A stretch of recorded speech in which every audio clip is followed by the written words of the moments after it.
Sur les rives de la lagune ébriée, dans le quartier Yopougon-Niangon-Lokwa, se dresse un édifice à la hauteur des ambitions d'intégration de 15 États africains. Cet édifice, c'est l'Académie régionale des sciences et techniques de la mer. À son actif, plus de 8000 élèves formés au métier maritime en 30 années d'existence. Mais force est de reconnaître, l'Académie de la mer a de tout temps été prisée par les jeunes hommes. Les métiers de la mer sont des métiers qui ne sont pas des métiers faciles. Ce sont des métiers qui sont pourvoyeurs d'emploi, de richesse comme on dit, mais ce ne sont pas des métiers faciles. Je prends par exemple la navigation.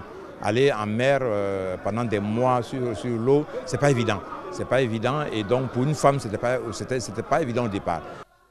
Depuis quelques années, la gente féminine s'intéresse de plus en plus à cette école. Pour 2017, l'Académie compte 109 filles dans son effectif.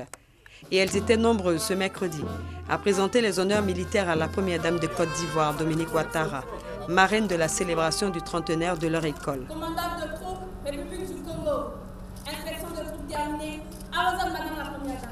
Madame la Première Dame et chère maman, cette journée de l'excellence et du genre, dont vous êtes l'inspiratrice, vient nous faire prendre conscience que la femme, aux côtés de l'homme, doit accepter de se former, de se battre pour s'affranchir des pesanteurs socio-culturelles afin de mieux apporter sa contribution à l'émergence de nos États. Lors de cette cérémonie, la première dame, Dominique Ouattara, a primé les meilleurs apprenants de l'année académique 2017. Fait notable, pour la plupart des cycles de formation, ce sont ces jeunes filles qui arrivent en tête, démontrant ainsi la capacité de la femme à exercer dans le domaine maritime. À nos jeunes sœurs ou à nos filles de l'Académie, je voudrais les féliciter pour leurs brillants résultats scolaires qui démontrent combien la jeune fille peut être aussi méritante que le garçon si elle s'adonne avec dévouement et abnégation aux études. 30 ans au service de l'intégration sous-régionale avec pour mission de permettre aux États africains de répondre aux défis maritimes.